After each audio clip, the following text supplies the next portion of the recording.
ஹாய்ங்க, இது பிஸ்னஸும் நானும் series episode 2. Last எபிசோடில் சொன்ன மாதிரி மொட்டை மாலை நடந்துட்டு இருக்கும்போது எனக்கு ஒரு ஐடியா வந்துருச்சு. சரி, ஆனால் அது எப்படி ஸ்டார்ட் பண்ணுறதுன்னு தான் தெரிலங்க. மெட்டீரியல்ஸ் எங்கே வாங்கணும், ஹோல்சேல் ஷாப் எங்கே இருக்கும், யார்கிட்ட கேட்டால் கரெக்டான இன்ஃபர்மேஷன் கிடைக்கும்னு அப்போ எனக்கு எதுவுமே தெரியாதுங்க. நான் இருந்த ஏரியாவில் ஒரு சின்ன ஷாப் இருந்துச்சு. அங்கே கொஞ்சம் கொஞ்சமாக மெட்டீரியல்ஸ் வாங்கி ட்ரை பண்ண ஆரம்பித்தேங்க.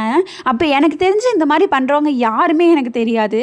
அதனால் யூடியூப் பார்த்து கொஞ்சம் கொஞ்சமாக கற்றுக்க ஆரம்பித்தேன். ஆனால் அது ஒன்றும் அவ்வளோ ஈஸியெல்லாம் இல்லைங்க. ஒரு டிசைன் புரிஞ்சுக்க நிறைய வீடியோஸ் பார்க்க வேண்டியதாக இருக்கும். சில வீடியோஸில் டீட்டெயில்ஸ் கரெக்டாக இருக்காது, சில டைம் கவுண்ட் கரெக்டாக வராது. அதனால் மெட்டீரியல்ஸ் ரொம்ப வேஸ்ட் ஆகும், டைம் வேஸ்ட் ஆகும். டவுட் வந்தால் யார்கிட்ட கேட்கணும்னு கூட தெரியாதுங்க. ஸ்டார்டிங்லலாம் சுத்தமாக வரவே வராதுங்க. அந்த டைம்லலாம் இதெல்லாம் நமக்கு செட்டே ஆகாது, தூக்கி போட்டு போயிடலாங்கிற அளவுக்கு மைண்ட் செட் ஆகும். பட் எனக்கு இருந்த இன்ட்ரெஸ்ட்னால கொஞ்சம் கொஞ்சமாக ட்ரை பண்ணிகிட்டே இருந்தேன். அப்படியே ஒரு நாள் ஹோல்சேல் ஷாப்பும் கண்டுபிடிச்சிட்டேங்க. அதுக்கப்புறம் தான் என் பிஸ்னஸ்க்கு ஃபஸ்ட்டு டேர்னிங் பாயிண்ட்டே ஆரம்பிச்சிச்சு. அதுக்கப்புறம் என்ன நடந்துச்சுன்னு நெக்ஸ்ட் பார்ட்டில் சொல்கிறேன். அடுத்த பார்ட்டில் பார்க்கலாம். பாய்.